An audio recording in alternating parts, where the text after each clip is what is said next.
Hi, this is Lisa, and you are listening to I Love That Movie. This podcast is for movie lovers. It's not an unbiased opinion, it's not a straightforward review, it's just a couple people talking about a movie that they love. The format is each week I have a guest, and that guest and I discuss a movie that they love, something they're obsessed with, something they connect with. We'll talk about the plot, the director, and the actors, but we'll also talk about the personal connection my guest has with that movie. So if that sounds like something you want to listen to, keep listening.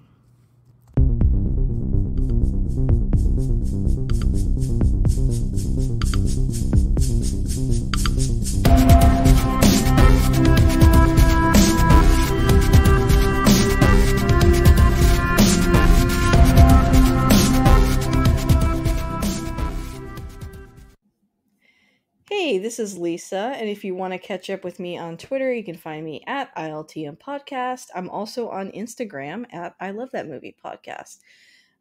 We also have a Patreon. The show's always free, but if you want to support us on there, you can. That's at patreon.com/I Love That Movie. And if you sign up, you do get a bonus episode every week just with what else I'm watching, because I'm often asked about new movies and new shows. I am watching those things. I put that on the Patreon. I want to take a moment to thank my top patrons. They are Philip Barker, Michael Cross, and Josh Johnson. Thank you so much for keeping the lights on. And I want to welcome a new patron. Hello, Joshua Green. Shout out to you. Thank you so much for giving to the show. If you like what you hear today, please subscribe and rate the show. It does help new listeners find us. I've got a familiar voice on the podcast, a returning guest. Say hello, Kara. Hey, everyone. It's Kara, the returning guest. Yes, thank you for I'm glad this to one. be Kind back. of spooky, almost like a ghost, like the returning ghost, the returning guest. But, that fits because we are in the midst of spooky season. Kara, you've been on several times over the years. One of the OG guests. And you guys should listen Yes. to those episodes like Indiana Jones. We did Die Hard. We've done quite a bit on here. But today we're talking about a scary movie, which is not usually your cup of tea, but you agreed to talk about a scary movie today. My guest always picks the movie, so wanted to know what movie you chose today.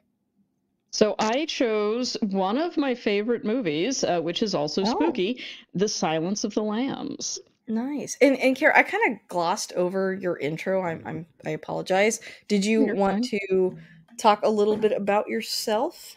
If in case Oh, people have not heard the other episodes you were on? sure, yeah. So let's see. I have been on the show a few other times, and of course we've been friends since forever, since we were Yep. like in kindergarten. So a lot of our movie experiences, I feel like we saw movies together when we were Mhm. young. So sometimes we have like inside stuff about them. But yeah, I am an anthropologist, currently working as an archaeologist, which is, part of why I love the Indiana Jones films. Actually, I said that backwards. Probably that's happening because of, how much I love the Indiana Jones films. And yeah, that's currently what I do. And then I enjoy watching usually like kind of silly movies. I feel like most of the movies that I've come on here to talk with you about are not deep movies. They're like Indiana Jones and The Rock and The Long Kiss Goodnight and Die Hard. Those kind of movies, which are just fun because I like my movies to be entertaining and enjoyable, and I am not too snooty to enjoy escapism and fantasy and just silliness in films, even though like fully respect people that watch deeper, more difficult movies. But I feel like The Silence of the Lambs is a little bit of both, though. There's a lot going on in that film, which is the Mhm. case with a lot of horror films, which Yeah. I've recently started to appreciate the horror genre more because of the way that I think it's able to deal with difficult themes in a way that other movies really can't. And so I've been enjoying that lately. So I maybe think we'll it's do more horror films. Yeah, I think it's a lot like science fiction in that way. It's like Hmm. talking about our problems, but in a different lens so that there's a little bit of distance. And I agree, there's a lot of layers to this movie and to most horror. This came out in 1991. I will say at the top that if you have not seen this movie, I would pause here and go watch it, because we will not. I never do like a before spoiler, after spoiler. I don't want to commit to that. We're just going to talk about the movie itself. But if you're still with us, then this is the synopsis that I pulled from Wikipedia. Jodie Foster stars as Clarice Starling, a top student at the FBI's training academy. Jack Crawford wants Clarice to interview Dr. Hannibal Lecter, a brilliant psychiatrist who is also a violent psychopath. Serving behind bars for various acts of murder and cannibalism, Crawford believes that Lecter may have insight into a case that Starling, as an attractive young woman, may be just the bait to draw him out. Ooh, Yep. spooky. Spooky, layered. This was directed by Jonathan Demme, who directed Philadelphia. He also directed Stop Making Sense, which is a documentary that's been making the rounds lately. The Manchurian Candidate, and a lot of TV and film. Um, have you watched any of this director's other films? You know, I'm not really sure that I have, and I probably should have looked at that before we talked about it, but Oh, you're I fine. am familiar with most of those ones that you just mentioned, but I actually don't think I have seen much of his other work. Yeah, I looked through his work and I wasn't familiar with a lot of it. I have not seen Philadelphia or The Manchurian Candidate. And Stop Making Sense, is a documentary on Talking Heads, which my husband is a huge fan of. So I know he's seen that, but I don't think I've seen that either. So, like, I think this maybe sounds like you put out a lot of content that, people are very familiar with, but this is like the first movie I've really Yeah. seen. So we'll have to Yeah, see some same for more. me. Like, I know Oh, I've seen the original Manchurian Candidate, but I don't remember if I saw this version. This would have been a more recent remake. I may have seen it, but and I know Philadelphia. I didn't see that either, but I mean, I'm sure we'll get into this later, but there was a lot of backlash from the queer community about this movie, The Silence of the Lambs, and I know that yeah, I could see Philadelphia that. was yeah, that was kind of I think one of his attempts to sort of respond to that and try to I don't know, make amends or rehabilitate his image or reputation with the queer community, but I have Interesting. not seen it and I probably should have. I really like this movie, but I also have a couple of things that I don't love, and I kind of put that under the lens of it's 1991, and I'm sure we will talk about that. Yeah, I am excited to talk about that. I also wanted to mention, the cast of this movie is great too. Starring Jodie Foster as Clarice, Anthony Hopkins, of course, as Hannibal Lecter. Was there anyone in the cast that you wanted to highlight specifically? I guess those two, are definitely the iconic actors that we remember from it. And I think didn't both of them get Academy Awards for that performance as well? Oh, interesting. I'm not sure. Let me see if I can scroll down to I could be where. imagining that, but I felt like they both did. Okay, Let me five see. Oscars, and it says, yeah, it won 5 Oscars. So let me pull that up as it loads slowly. Yeah. It was a Best Picture winner of 1992. Anthony Hopkins got Best Actor in Leading Role, and you're correct. Jodie Foster also won Best Actress in Leading Role, and Jonathan Demme got Best Director. Wow. Yeah, That's and a lastly, lot. Best 1992 winner of Best Writing, also for Oh, based on a that's right, because screenplay. yeah, and the screenplay was adapted from a novel, Oh, okay. Have which you ever read the novel? so I recently found it on Audible and started listening to it. I haven't finished it yet because I was curious when I actually just realized that it was based on a novel Yeah, I didn't even know that. yesterday.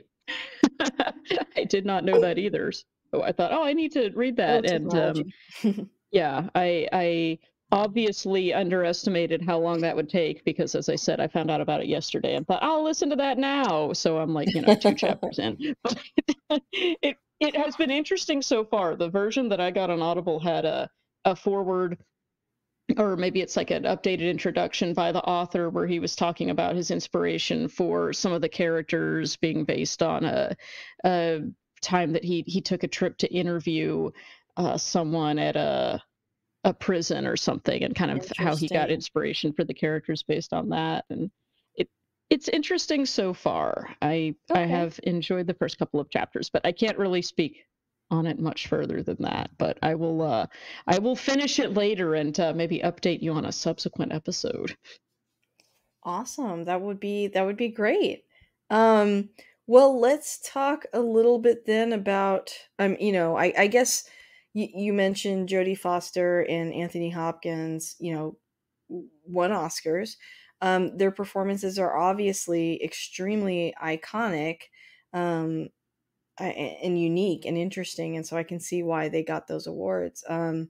Is there a favorite? Like, how do you feel their performances compare to each other? What are you drawn most to in the movie? Like, what are your thoughts on that? Oh yeah, so I think Jodie Foster by far is is my favorite in the movie. I know Yeah. that the Hannibal Lecter character that Anthony Hopkins portrayed obviously is the one that is maybe more iconic or more familiar, that we see a lot of sort of repetitions of in Mhm. popular culture. It's very recognizable. Some of his lines about, having an old friend for dinner and things like that. Yes. He's very memorable, but it's kind of like it's like people being fascinated with this dressed up vision of the macabre, but actually, and as interesting as it is, and I don't want to take away from Anthony Hopkins' portrayal, it was a fantastic job. But I feel like the character of Clarice and the way Jodie Foster portrays her is a lot more interesting, and of course, she's Agreed. the hero of the film.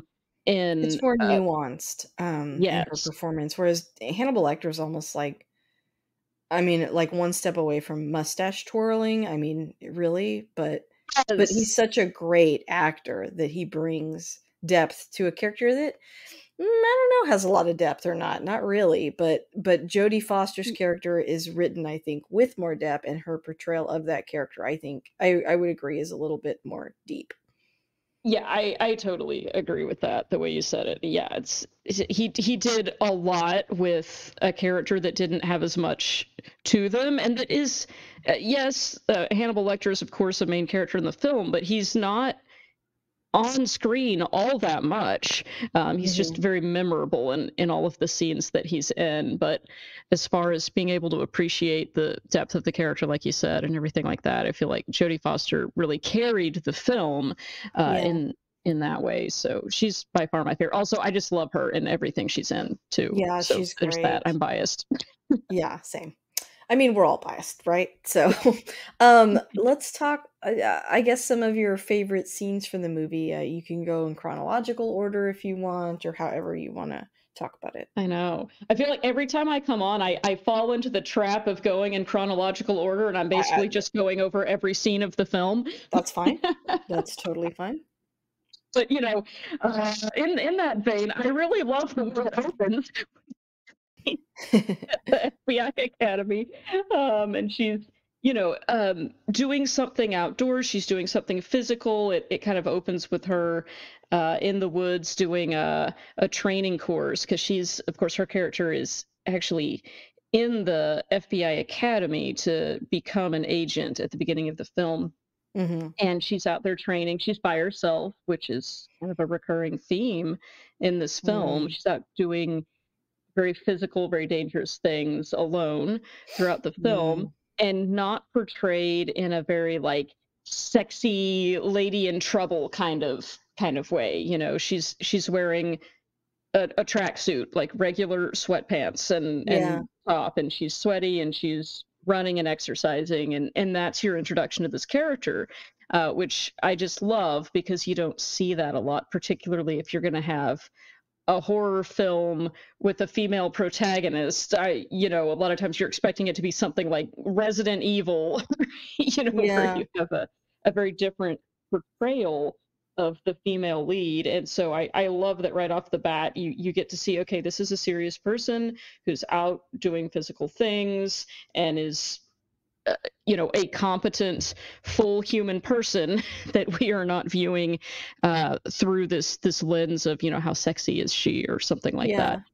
At the same time, there's, I think, a vulnerability being betrayed where I think that we hear a lot of stories about people out on a run, Hmm. particularly women, Hmm. and something happening to them. And so, in some ways, I feel like even that scene is trying to evoke that thought of like this person is vulnerable, they're out there alone. And, Yes. and there's a little bit of me watching this movie that always kind of felt that way about the female character of like, I don't know, like, oh, this girl, this like fragile girl doing all these things. And it's like, I don't know, there's like a weird fascination and viewpoint about that instead of just looking at them as like this person's doing that. It's like you're always looking at it under that weird lens of like, they're all alone and they're so vulnerable. It's like they really, in a lot of horror movies, they portray that with like a woman like taking a shower or going to bed or whatever. But there's this Hmm. impending doom feeling about them being so vulnerable, either because they're not wearing a lot of clothes or they're about to climb into bed. It's like, really, that's supposed to be a safe space. Like, they're not, Hmm. in air quotes, vulnerable. They're doing something completely ordinary, like that Right. everyone does. And it doesn't have that connotation to it for people that aren't women. I don't know. So it's Right. kind of interesting, but I do think that the movie is like commenting on all that in a very Hmm. specific way. So I don't view it the same way, but it is something that I think of watching this. Like maybe that Yes. was the end to get you to have an open mind about her being the main character in a horror movie where she's not a victim, because usually female characters are both the main character and the victim. She is Yes. not, but they have to have Yes. this very strong male presence, i.e. Hannibal, in order to Hmm. balance it, which I Right. think is interesting too. She can't just be brilliant and solve the mystery on her own. There has to be this man helping her in some Yeah. way. Yeah, Yes. and again, I would say, I wanna stress one more time in case people are listening and freaking out at home, um, I really like this movie and think it was told very well, but those are things that I notice, about it. Oh But yeah. I Oh agree with yeah. you, 100%. It's kinda like when I saw the movie Contact recently, I really liked how the woman in that, like, her spacesuit wasn't, like, a sexy spacesuit, it just looked cool, Yes. and it's like, I think that around this time in cinema, they were, like, trying to portray women differently. So she's not, like, not running around, in, like, a sexy cop outfit or whatever. It's, like, a regular outfit, and she's training in Yes. the FBI. She's not wearing a bunch of makeup and stuff like that. Like, I agree with you. They portrayed her pretty well. Like, this is a Yeah. normal lady, you know? Yes. And to your point though too, yeah, like they do make her like she's smaller physically She's than small. most of the other Yeah. people in the film, and I feel like that gets played up, in the camera angles and things. She does look small. It looks like her clothes are swallowing her sometimes, although maybe that's again because it was the 90s and that's how Yeah. clothes were. And But and and we're lucky that it's, I mean, there's another way they could have told the story, right, where it was a male detective and they just pick a small male detective and, like, a bigger mhm.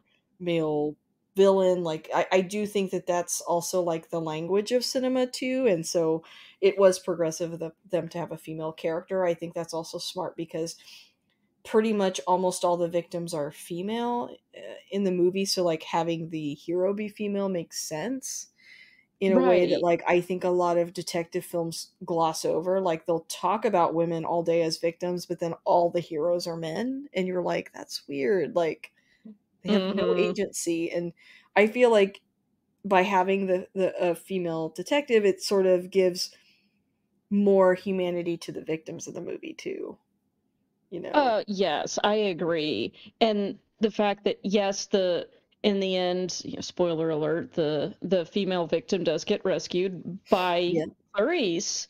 who is once again by herself in the accidentally, shows up to the house of the killer. And we're kind of Mhm. jumping around here, but that is also Yeah, one of my that's other okay. favorite scenes. Yeah. And, despite the fact that she is alone, which that struck me too, kind of to your point earlier about, why is it always, we're supposed to be afraid that, for this female character in the horror film, oh no, she's about to get gotten. And it does happen several times in this movie where she's gone by herself to some dangerous situation. But you notice how during the rest of the film, like all of the other law enforcement people that you see are usually in groups or pairs. They're Oh, interesting. they're Well, always with others. she's othered in general by being Yeah. female, yeah.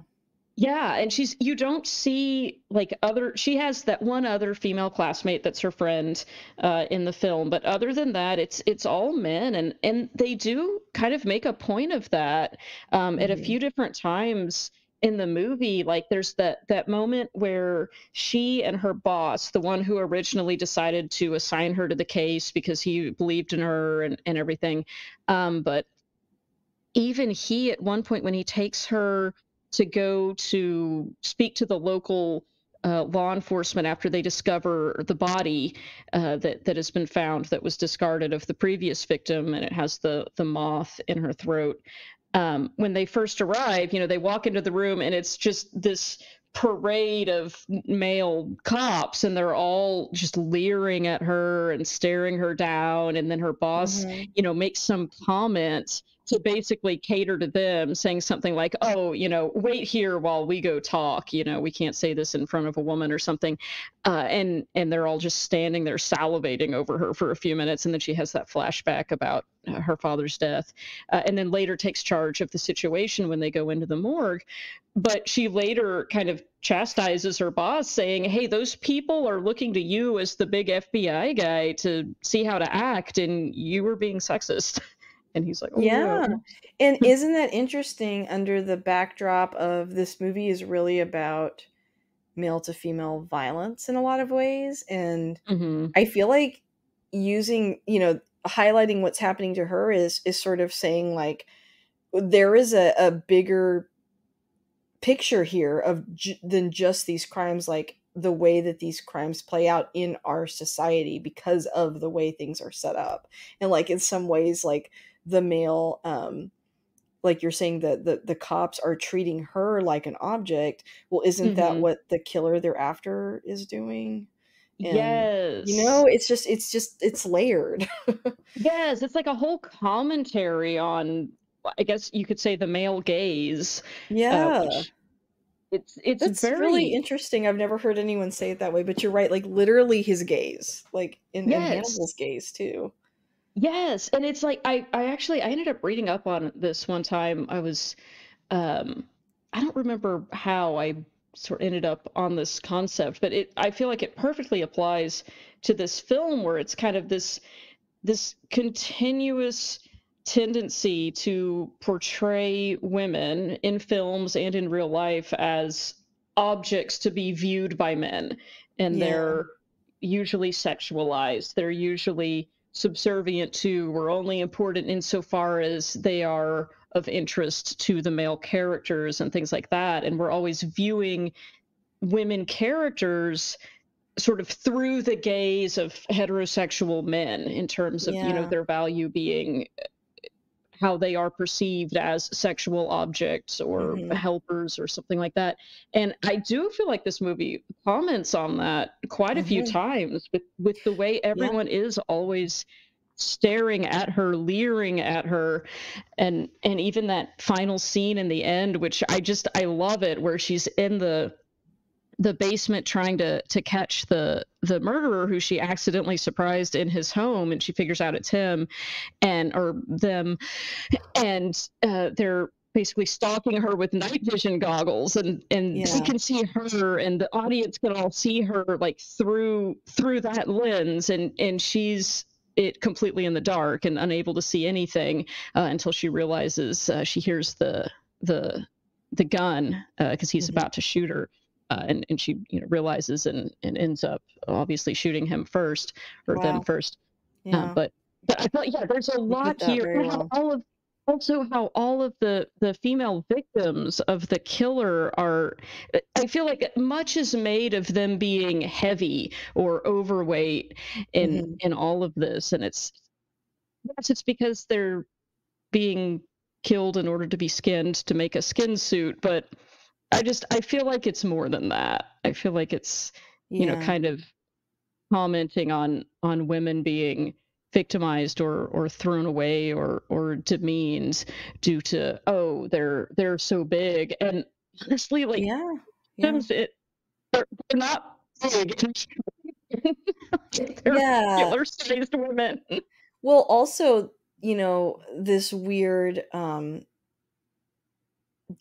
gendering size, also, Hmm. like, like, "Oh, they're bigger like a man." It's like, Right. no, both men and women come in different shapes and sizes, and I know you could say, Yeah. like, "Oh, well, he's trying to fit himself," but I do think on top of that, there is this idea about, like, women are a specific size and men are a Hmm. specific size, and, like, both of those observations are actually not correct, like, there's a Right. lot of small men and big men and everywhere in between, so, like, that's not even a thing.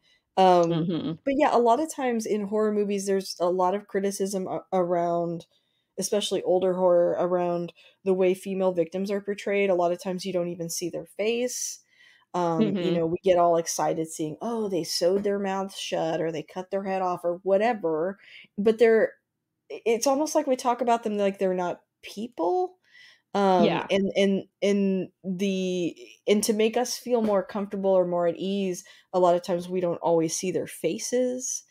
We don't learn Hmm. about what they were like before the crime happened, and all of that is really by design, and it leads to us being desensitized as viewers, and I think Hmm. it's a reason why in a lot of horror we start identifying more with the killer because that is how the movie is framing it. I mean, it's not telling us a lot about the victims. It's not telling us anything to humanize them. Instead, we're humanizing the killer. And I think this Yes. movie is unique because it doesn't do that because we see a victim throughout the movie that is humanized and then she's saved at the end. Again, Yes. she's not killed and voiceless like some of the victims are, but we see like the way that the female detective responds when she sees the female victims. It's awful for her to see the male cops are not as affected by it. Again, they Hmm. distance themselves from it. They dehumanize them in some ways, and she doesn't. And Hmm. because she doesn't, we don't.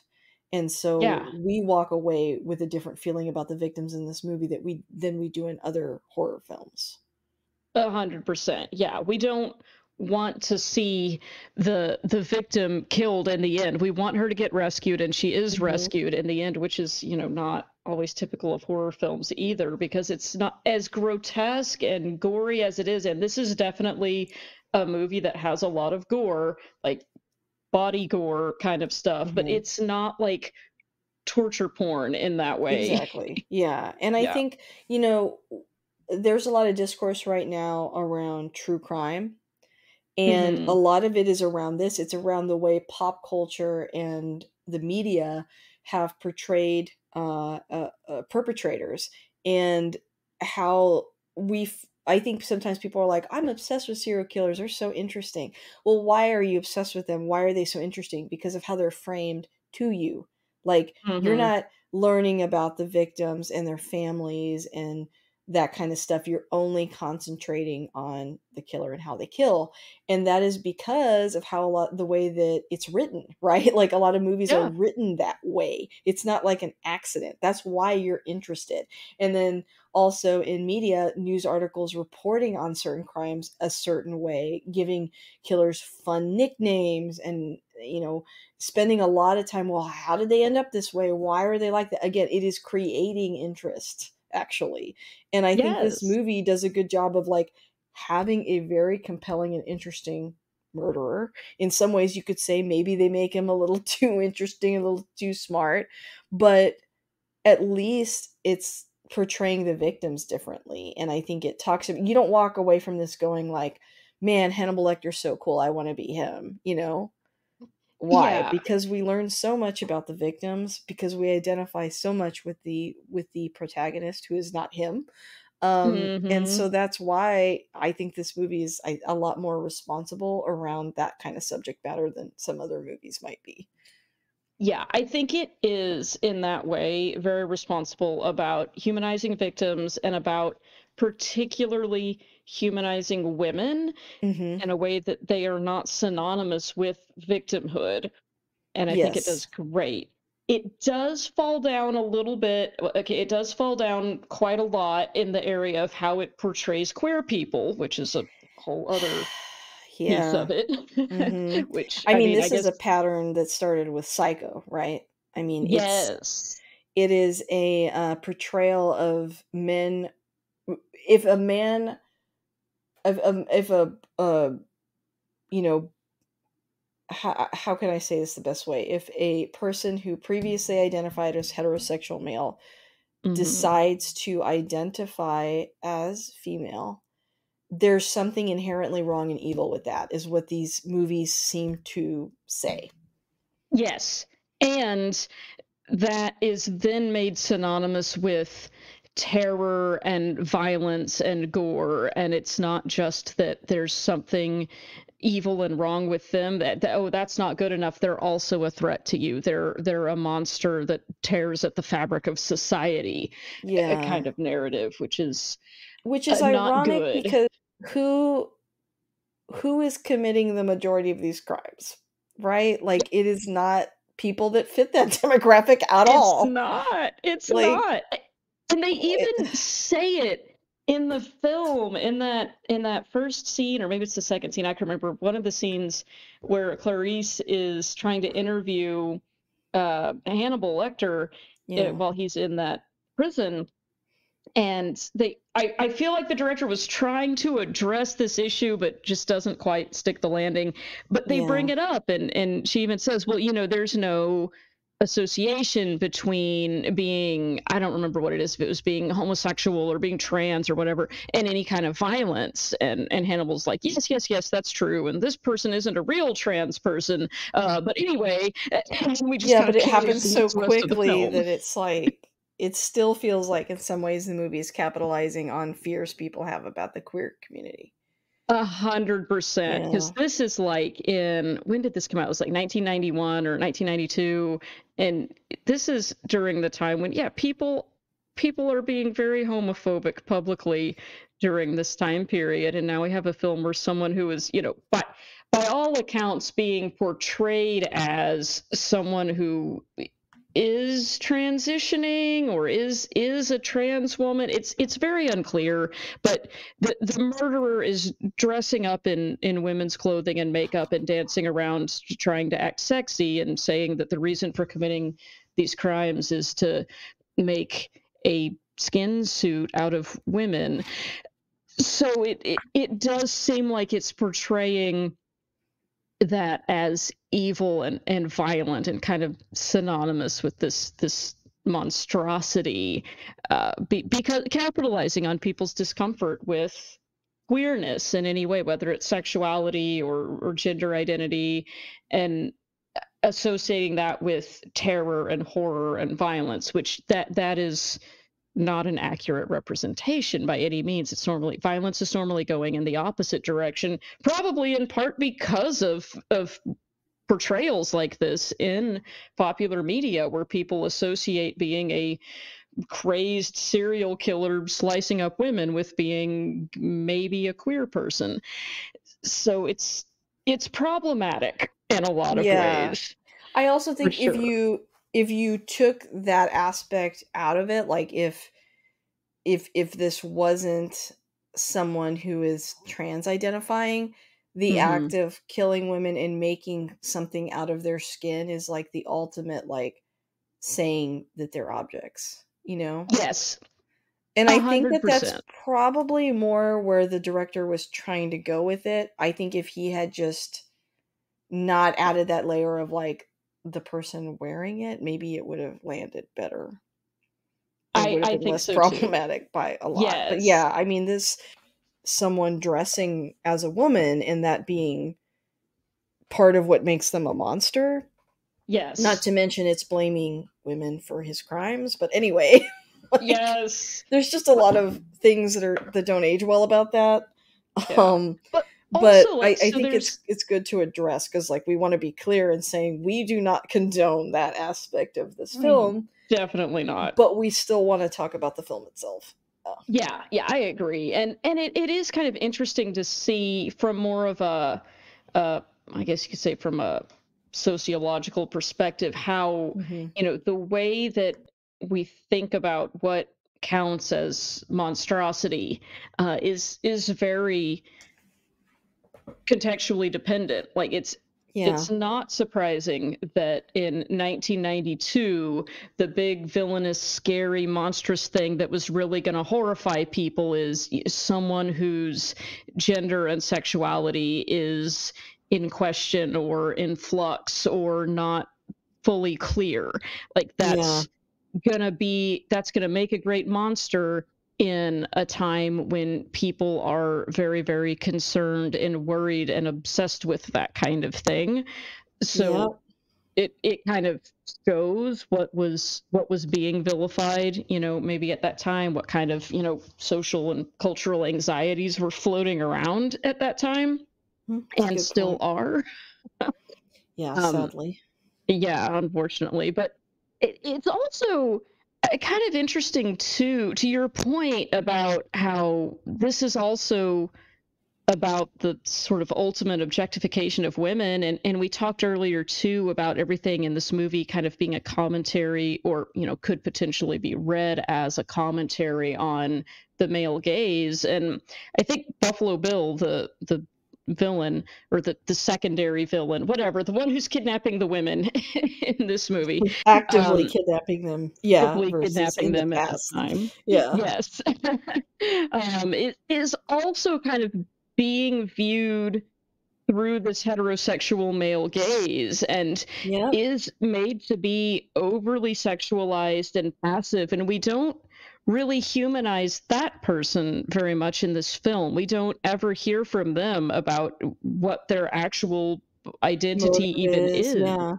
Like, Mhm.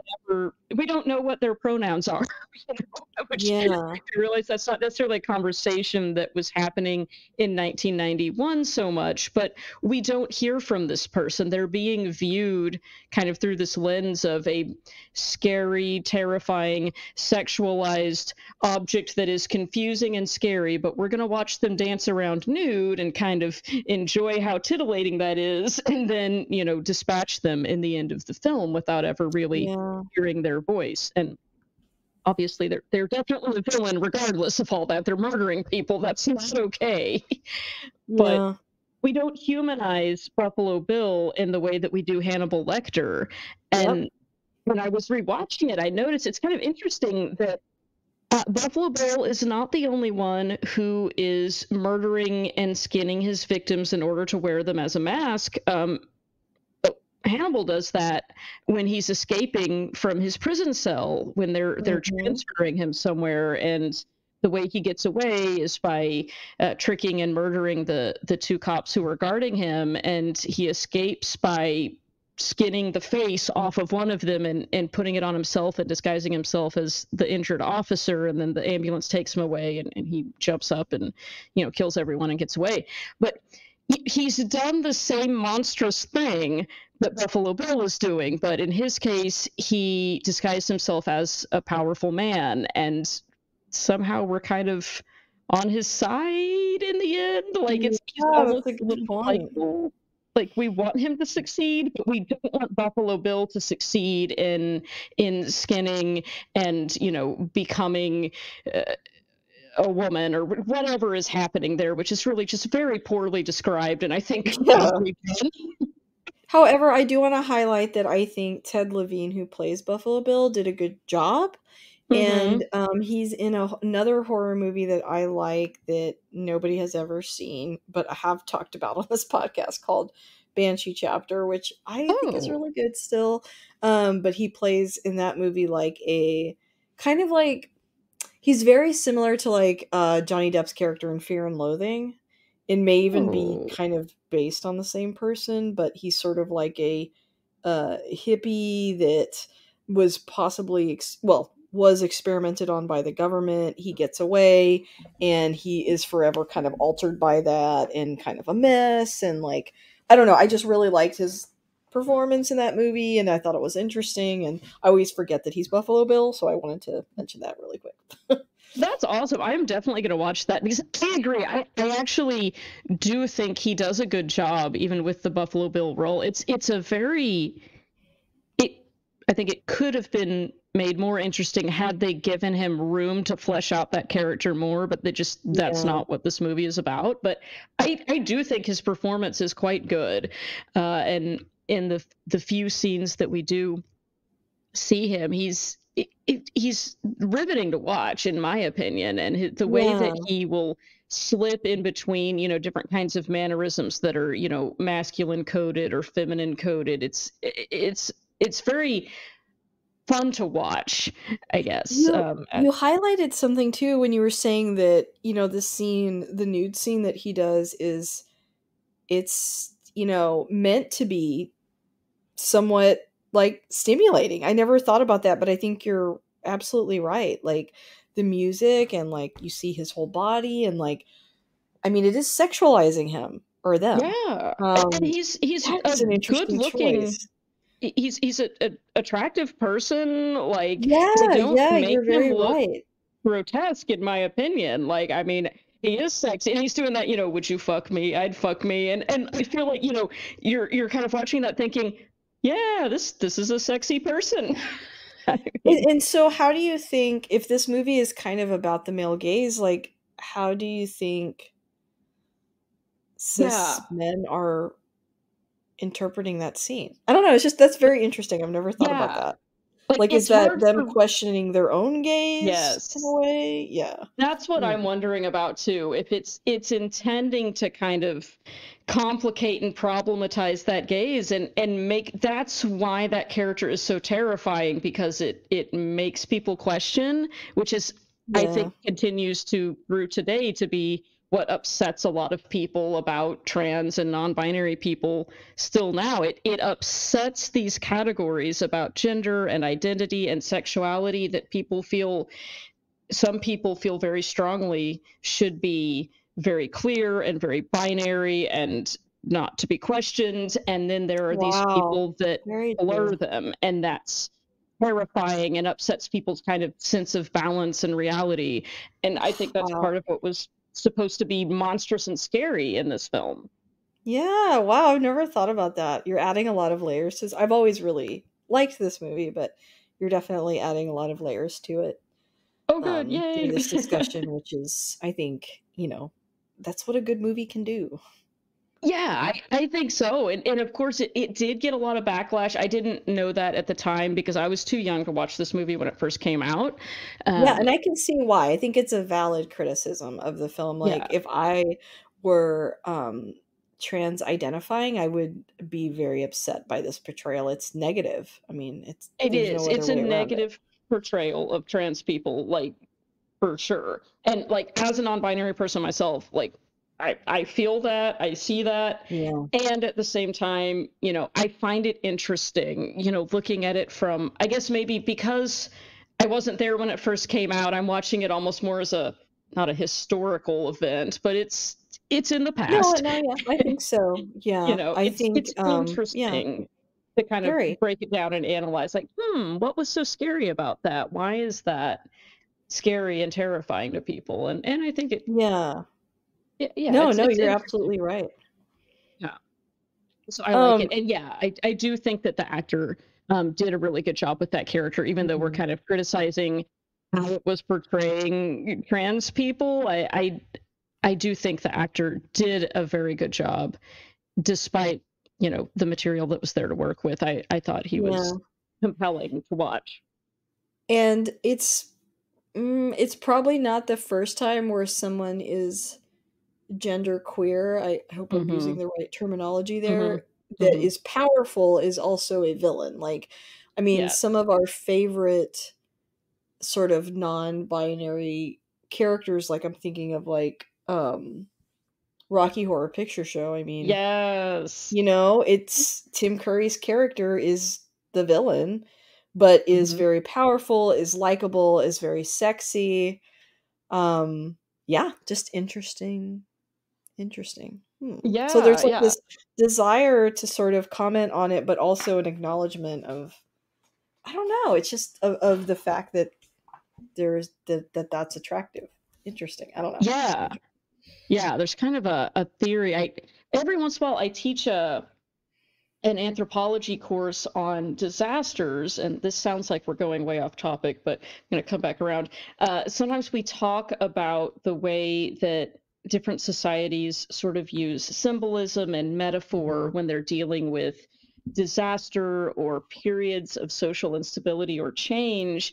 And it's interesting to see the kind of like monster tropes that come up Yeah. in literature and in popular culture, and they tend to sort of center around this idea of social instability or change or transformation. Mhm. And there's, I guess some of the literature in academic circles theorizes that this has a lot to do with sort of revealing culturally specific anxieties and ways that Yeah. people in that place and time think about what is stability, what are the things that I know to be true and comfortable, and then you have these monsters that are usually symbolic or metaphorical depictions of change or Yeah. things about what is the difference between the natural and the unnatural, or human and inhuman. What does it mean to be human?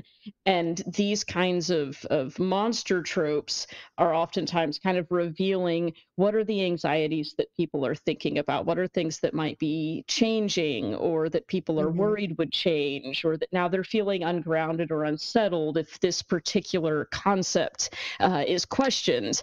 And I feel like we see that in this sort of monster in this film, where it's sort of Yeah. questioning that for people's sense of identity, because of course the sort of Western patriarchal heteronormative idea of gender and sexuality is not the only one that has existed throughout time and space. Yeah, And exactly. yeah, Fair and so point. seeing those differences, I think, sometimes can be very unsettling for people, and it's very easy to portray that as monstrous, as it's scary to people. Change is scary, transformation is Definitely. scary, and that's kind of one of the themes of the film, is this idea of the character of Buffalo Bill trying to transform, and with the moths and the Yep. butterflies and everything. Mhm. It Very just kind clear of reminds imagery me of about that. transforming for sure. And Yeah. also the main character sort of transforming too into who Yes. he becomes. Yes, which I think is also scary for people, like particularly in 1992, the idea of a relatively small statured woman being one of the smartest people and also physically capable and also powerful. And it's sort of coming into this male dominated field that's also scary for some people.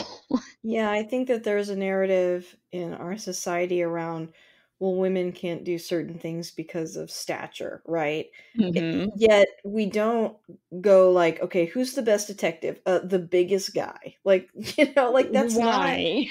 how people are caught, right? Like, Right. and so this movie kind of highlights like that's not necessary for her to do her job. Like that doesn't really play into it. Right. Can we talk about like one scene that I did not like? I think I've Ooh. made peace with it over the years, but also bothered me. Yes, what is it? So, okay, one thing that I don't like that happens in this movie is there is a scene where she goes to the prison to talk to Hannibal, and somebody throws like, there's no way to other way to say it, throws like cum at her, and it gets in her Yes. hair, and it's humiliating and gross.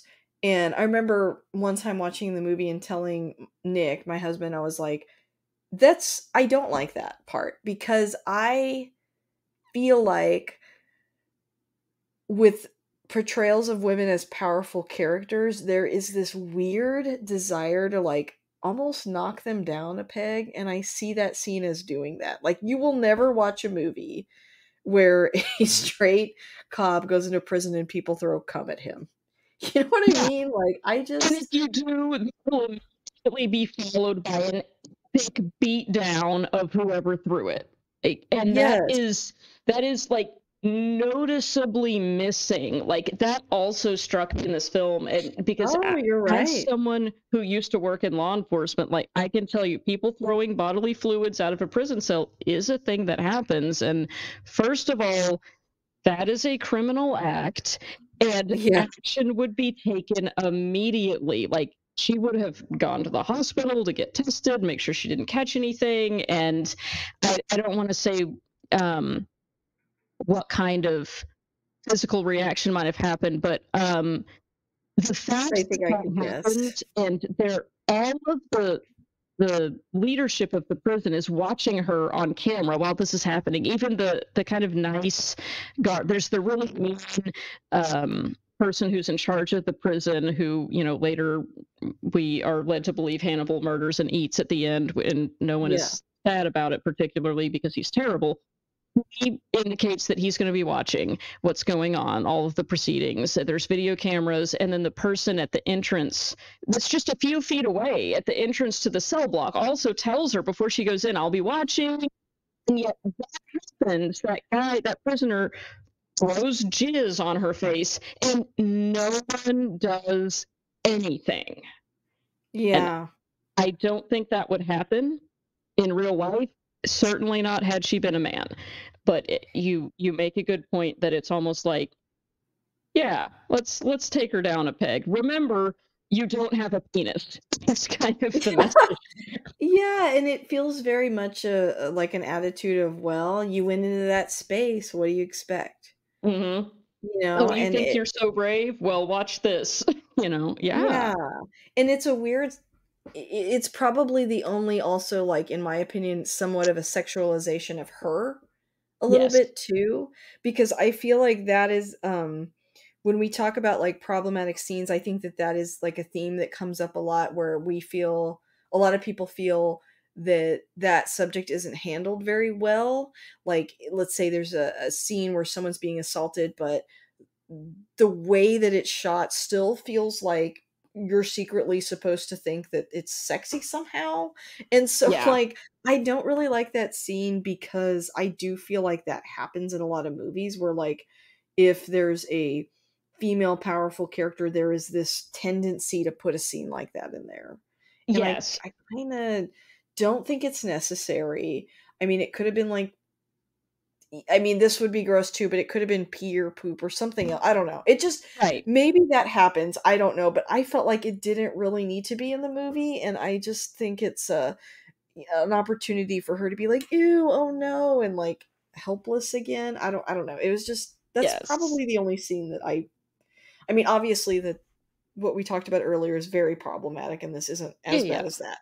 But that's this scene that kind of stood out to me Yes, a I little bit, agree. And she's obviously very, very unsettled by it. Like, as right, anyone would be. as anyone would be, because that's disgusting, and that's someone Yeah. violating your bodily autonomy, and also potentially, putting their bodily fluids onto you. Like, this is all problematic.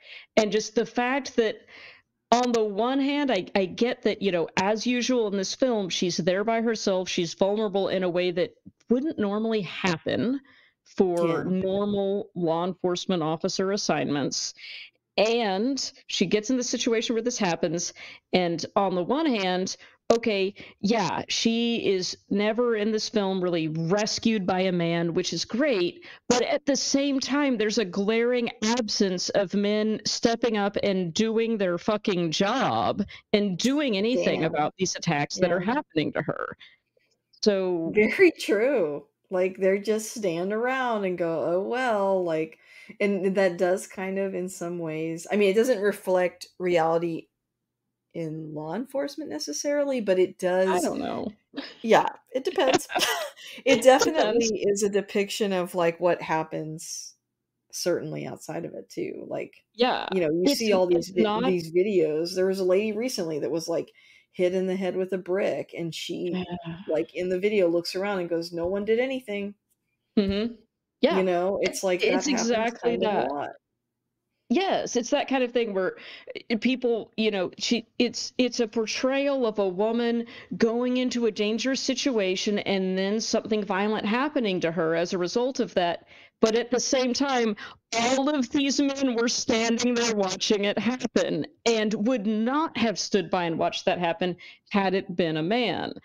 And Yeah. and so kind of the implication is, oh, well, this happened to you because you're a woman. No, this happened because men were being violent and Yeah, other and men people were not weren't doing anything stepping about it. in. Right. Yeah. It's kind of Yeah. like that argument that you hear sometimes. It's like, well, you need men to protect you when you go out at night. And you're like, finish the sentence from, protect them from other men. Men.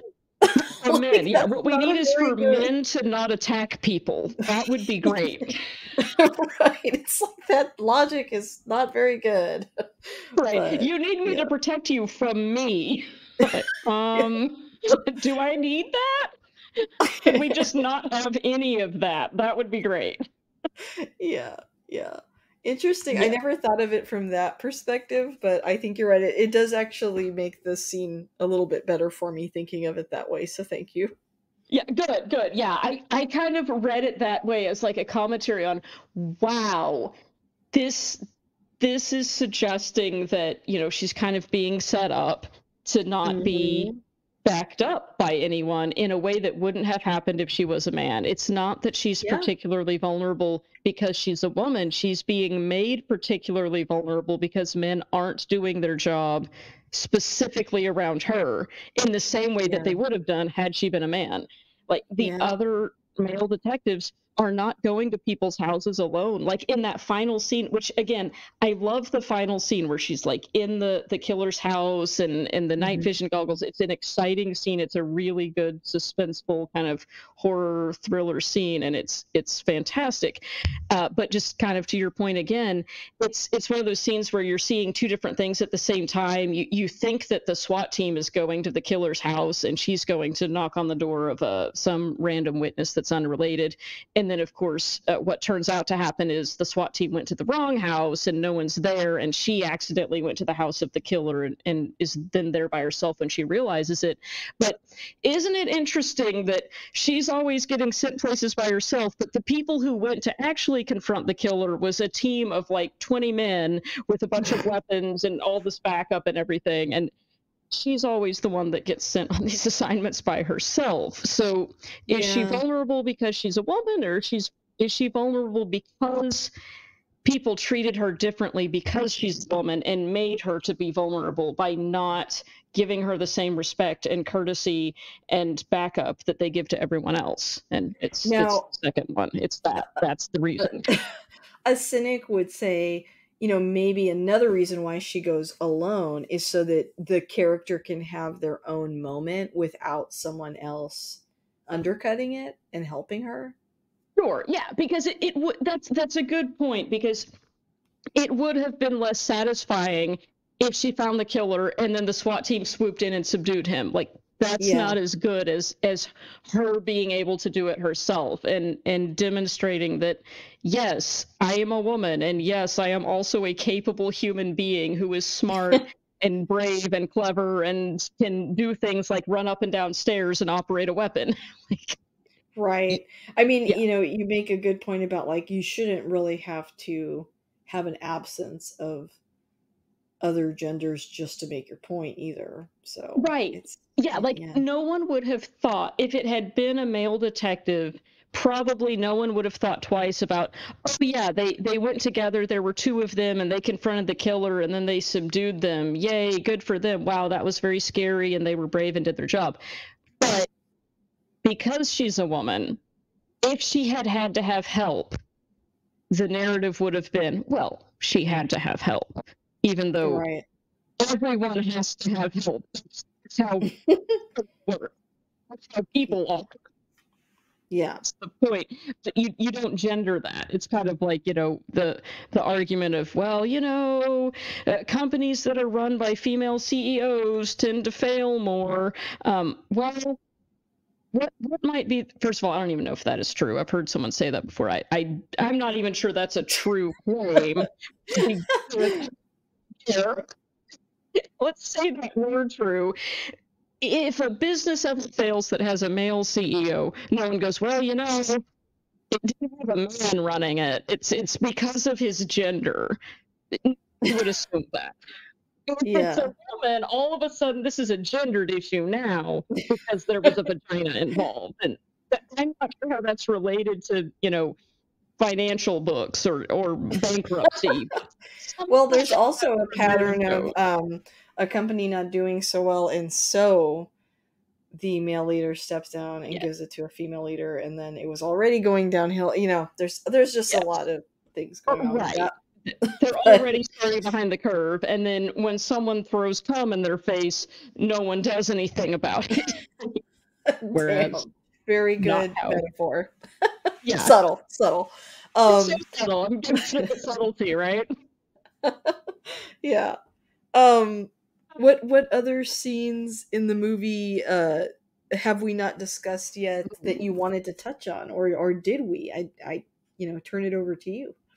Ooh, good question. Let me think. There are so many good scenes in this movie that Mm, I really like. I feel like all of the scenes with Clarice and Hannibal are fantastic because they're both such good actors and their yes, chemistry is great. Like all of the ones where they're doing their quid pro quo moments where, you know, he's trying to get into her past and she's trying to get information out of him.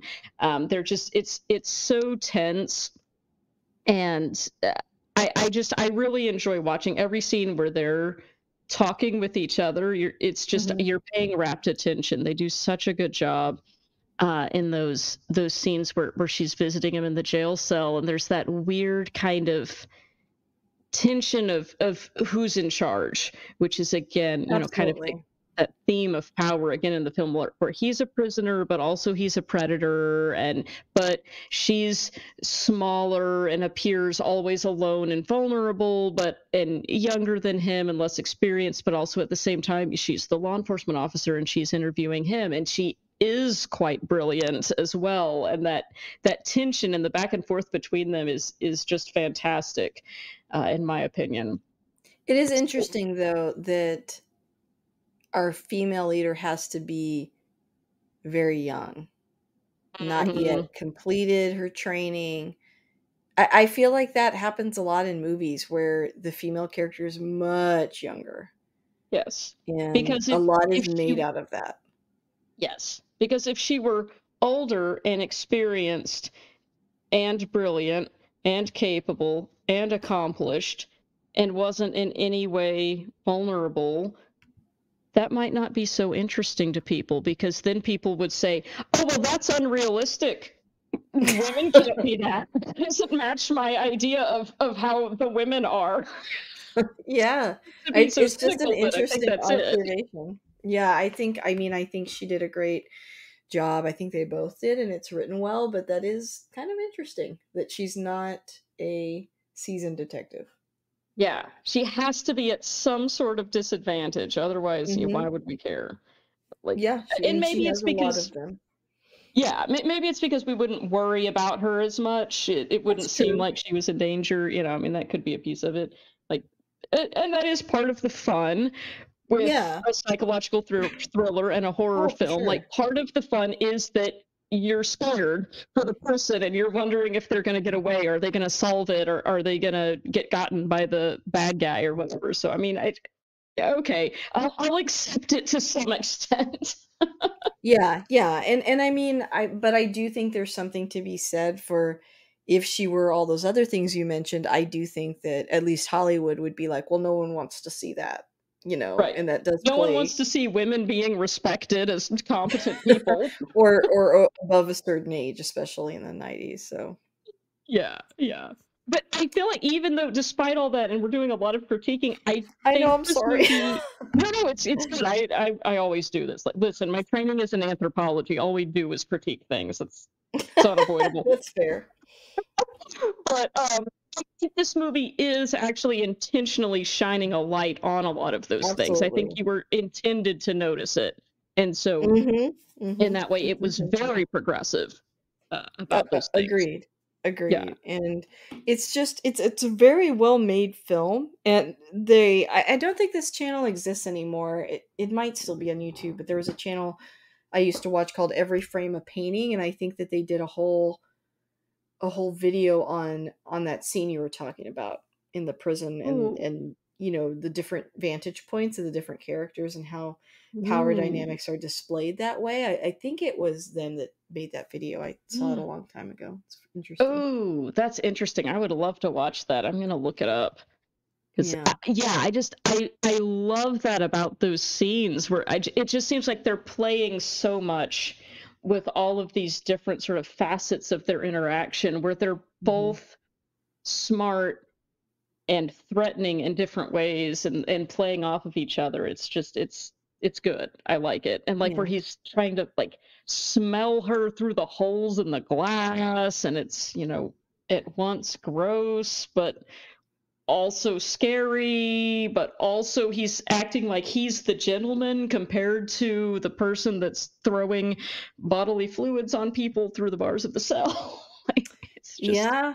it's Also, odd. like the iconic imagery of like the way they have to transport him. Like, how could one dude be that dangerous? Like, Right. it's really, really shocking because he portrays himself or comes across, like you said, as a gentleman, and yet they have to like put this mask on him and strap him up. I mean, I don't think they would have had to do that with Buffalo Bill, No, not at and yet all. he's portrayed as more threatening looking.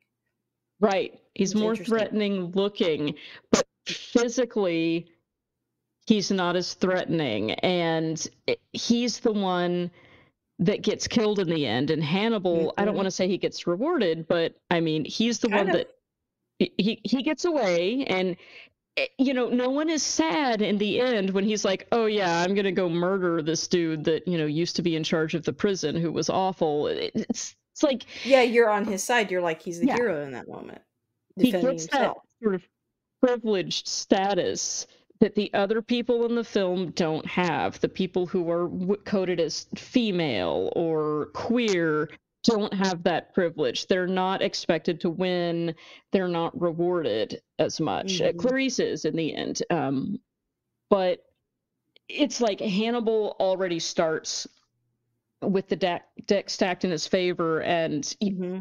people on his side, even though he's just as bad as Buffalo Bill. They're Yeah. both doing the same kinds of things, but for some reason, we're rooting for Hannibal and not for Bill. Yep. And that's because of familiarity, right? Like you said, it's because he's more quote unquote normal. Yeah, A the person that eats patriarchy. people. Yeah. Yes. The patriarchy has decided that he's okay. His violence is acceptable. Yeah. That's a really good observation. I feel like it can't be an accident that those characters are juxtaposed in that way. I think we're Yeah. intended to notice it if we, really start digging into it.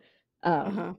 and so Yeah, and I that's could see why, the director being his defense is like you're interpreting it differently than I meant it. yeah. But And he the has said that. criticisms are still there. Yeah. They are, yeah. I don't think he nailed it, but I can see how it could have been intended to be a commentary on those issues rather than a perpetuation of those ideas.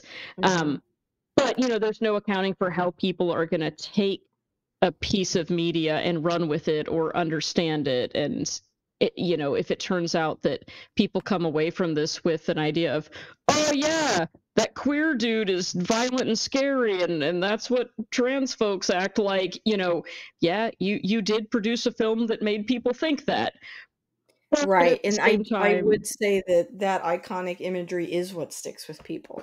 it is, yeah. And I feel like maybe the director expected more of people than what they took away from the film, and Probably. I can sympathize.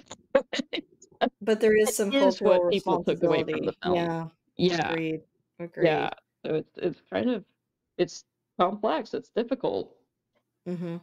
And it is a and the movie complex is and complex. difficult, subject, and I don't think that the answer is to not tackle it because of criticism, right? So, Yeah, I absolutely. do think It's it's Yeah, it generates a lot of discussion and a lot of conversation and a lot of thought, and I unlike a lot of the other movies that I love, which are just simple and fun, this is a movie that does go a little deeper, and like a lot of horror films, kind of coming back to what we talked about at the beginning, it it tackles social issues in a way that is different from how other genres of film necessarily might tackle them.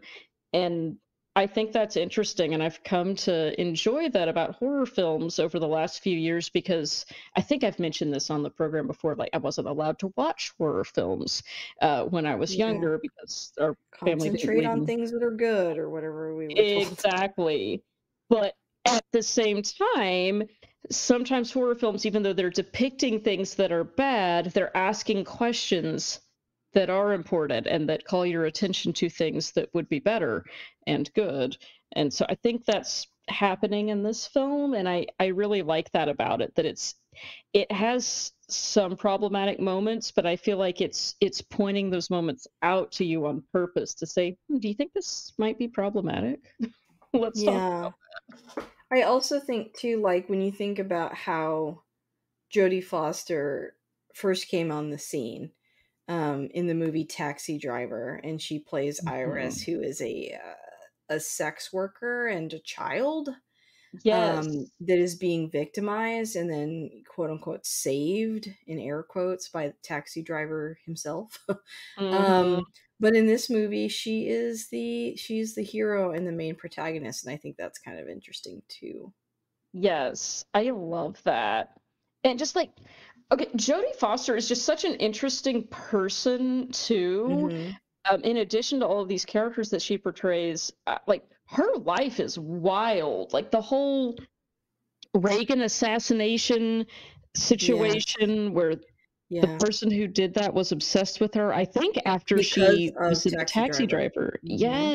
And Yes. she was literally a child in that movie, so just like in that movie, somebody becomes fixated with someone that, they should not, and then Mhm. commits a crime, which some people interpret Taxi Driver as like, oh, he was treated like crap by society and becomes a killer. But actually, Martin Scorsese said no, he was trying to portray how dangerous people like this can be all around us and seemingly normal. And, Mhm. his intention with that movie was that by the end of it, you're supposed to be creeped out. Like, yeah, he seemed like a hero to the newspaper because he saved that little girl, but like his motives weren't good. He almost Mhm. assassinated a public figure in the movie, and Mhm. then somebody watches this movie and does that. He was like trying to point out like this is a problem in our society that is happening. And a Right. lot of violence is normalized either because the person, served and then they come back and they're using this really racist and other problematic language, and everyone's kind of pretending like they don't hear it or just not seeing the signs that somebody is becoming actively dangerous, and how Mhm. our society plays a big part in that. Like that to me is what the movie is about, and pretty much what Martin Scorsese has said. Yet people walk away with a completely different interpretation of it and like think of the main character as a hero, which is Yes. fascinating. And then somebody mimics that and almost kills a president, and people still misinterpret it. I Yes, it's just I don't know.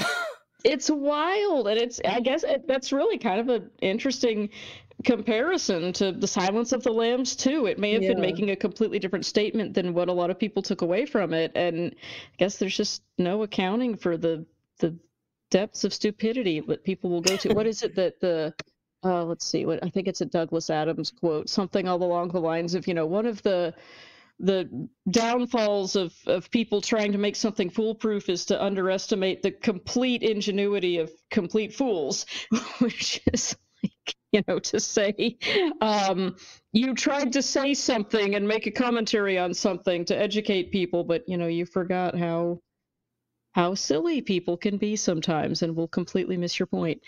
And it's an interesting question, that you kind of bring up about, if you make a film that's intended to say one thing and people understand it to mean something different, who's at fault? But, hmm, interesting question Yeah. that I have Mhm. no comment on and cannot answer. But that's a really interesting question. Yeah, well, we don't have to have all the answers, so that's okay. We And certainly we do don't. not. Or I don't anyway. I Um, don't either. yeah, I guess, what is there anything else about this movie that we haven't, touched on yet that you wanted to discuss? Ooh, let's see. No, I feel like we hit a lot of the good scenes. We talked about the controversial issues, as well as the really good themes that came out of it. Okay, I will say this, and I don't know, let me ask you. The title of the film was always a little bit, I don't know, abstract to me. It's called The Silence of the Lambs, and there's that scene where Clarice and Hannibal are talking, and he's inappropriately trying to delve into her past and Mhm. gets her to tell him the story about the lambs, where she went to go live with it was after both of her parents had tragically passed, and she went to go live with a relative on a farm somewhere. And she woke up hearing lambs screaming, and she goes to see what's happening, and they're being slaughtered. And she tried to save one, and she takes one and runs away, but is ultimately unsuccessful. And that's kind of the end of the story. But then Hannibal keeps trying to connect that to her interest in saving the victims from Buffalo Bill and saying, well, maybe the lambs will stop screaming if you're able to save one of these people. And then that's, I guess, where we get the title of the film, The Silence of the Lambs. But Mhm. that, I don't know, that never really fully landed for me. It never made sense to me. Like, that doesn't seem like Well, what her motivation was in the film. And I don't know if we're supposed to think that that is her motivation or I that. think it is. I think the lambs are women. I think that it's kind of messed up in some ways to be like, oh, saving those helpless little lambs is like saving adult women, but I do think that that's what it's implying. Yeah, and that is troubling for me. Like, I just Me never too. that doesn't make sense to me. I don't But find it that does make analogy to be a good sense. one. Yeah, it does make sense if you put women in a category that's different from men in your mind of like, uh, They're I don't both know. I do. juvenile and not human in that Yeah, I mean, a analogy. little bit. I mean, a little bit. I do Kinda think that weird. there's something to that. I do too, I and this is actually why I got the book, and I haven't finished reading it because I thought maybe there's more nuance to this in the novel that just isn't. They didn't have time to go into in the film, but maybe it's explained better because it seems like for that to be the title of the film, it's an important concept, and the way that it's discussed, like, just it doesn't land for me. Like, I don't see the analogy, and I don't see that as Clarice's motivation. I feel like Hannibal is always like trying to tell her what her motivation is. Like at the beginning, Yeah, he's because telling he's a her, "Oh, psychiatrist. Yeah. yes," and this is all about like criminal profiling and psychological profiling, which has sort of Mhm. subsequently been debunked as basically pseudoscience. But yeah, at the time, it was being taken seriously. But he's always ascribing these motivations to her, and I don't know if the point is that they were supposed to seem obviously way off, or if maybe they just seem way off to me, and I'm not getting it. I think he was supposed to be nailing her motivation in that scene, but I think it's weird that she has to have this experience where she can't save sheep instead of people. Um, Hmm. I do think that that's a little weird. Like, why couldn't the story have been something like something horrible happened to a woman in her family or something? Instead, it's animals, and then she makes the leaps from animals to people. And I know some people may come at me. I'm not trying to say that animals are not important, but I do think that's a little strange. That Yeah, she it's just makes this connection between lambs and people that to your point, maybe why it doesn't land for you is because it's not accurate. But if you saw women as almost like so different from you that like you could make the sleep between lambs and women, I don't know, there's something there. yes. But I don't, I think that that's why. if you already can't relate to women as victims so much that it's like they're a different species, then maybe that Yes. analogy makes sense.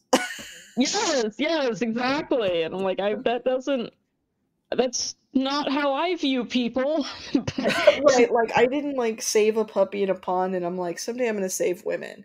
Like, that's strange. Like, I don't know. you made that connection, but I don't know. Maybe like it would be fine if you were just thinking, I would like to save anyone who's in danger.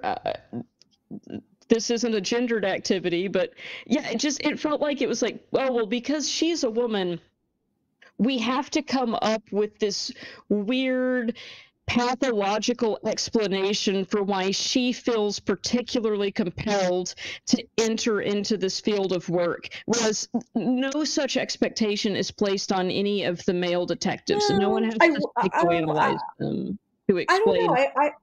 I disagree. Like, when you think about, like, Batman, his motivation is his parents were killed. That's true. Of course, So they a lot were, of times real when people. yeah, they weren't lamps. But but, but I Uh, do think that there is a tendency, especially with, like, detective stories, to give them, like, this really big motivation as to why they do things to make it more compelling. I just think it's odd that it's lambs. I don't know if yeah, that's yeah. because women are portrayed as more nurturing and caring in Mhm. general, not just for people, but for animals and everybody. But I can imagine that, like I said, I know I mention heroes a lot, but um it would have less weight to it if we were like, Batman became Batman because one time there was a lamb and he saved it, and you'd be like, huh, that's interesting. Why? Yes. How does And that it would almost translate to be him being Batman? I don't get it. I've it never would even thought almost about be this before, though. like if that was Batman's origin story, I feel like that would be read as emasculating. Yeah. Whereas the female detective, oh, this is fine. This is, oh, women are supposed to be concerned about the plight of animals. And then it's interesting then that like after that story, Hannibal like asks for his supposed last meal or whatever. They're feeding him meals. I don't know, but he asks for, rare lamb chops. Like he's Right. been, consuming the thing that she was trying to save. It's like he's eating her. Yep. Which is just so bizarre and grotesque. Yeah, I hadn't even thought about that. It's weird. I I like think how half of this episode is me going, I didn't think about that, or that's like, Lisa, are you thinking thoughts? But no, it's really no, like interesting observation. it's only because I literally I know, like, we talked about this the other day, and we've seen this movie so many times we don't even need to watch it again. But then I did rewatch it last night, so Oh, and good. I was like thinking about all these things, and then I found Nice. some articles about it, Oh, and I very was like, cool. oh, this is about the male gaze. Interesting. Yeah, I definitely, when you think about his like creepy stare, that Yes. Anthony Hopkins has for sure. Yeah, like once somebody made the connection between the concept of the male gaze in this film, I was like, oh my God, this entire film is about the male gaze. He's staring at her. Everyone's always leering at her. And then, like, the final scene where she's being viewed through night vision goggles in the dark where she can't see anything. And then the way she succeeds is by she shoots Buffalo Bill, but she also shoots the window, which then lets the light in, and so she can see and then he can't. And I'm just like, oh wow, there was a lot of symbolism that I never picked up on before. Yeah, yeah, I think everything that you're talking about is there. It's not like we're like reading into it. It's like it is symbolism that's included in the movie. So that's really Yeah, and I interesting. think it was so subtle that not only was it subtle, but it's also now a 30-year-old movie, so we're viewing it in a different context. So now when I go back and rewatch it, there are times where I'm thinking, these thoughts like, okay, am I supposed to think that Hannibal was wrong about her, or am I supposed to think that this is a critique of people assuming the way women are? And I'm not sure which one it is. And that's kind of I love that. interesting. Yeah, it's very interesting. Okay, well, I think then we are kind of at the end here of our discussion on this movie, so that leads me to ask you a couple of questions. And Okay. the first question is, if you had to summarize, what is it about this film that keeps you so interested that, that you've seen it so many times and yet you're like, I gotta watch it one more time for this discussion? Like, what is it about the movie that does that for you?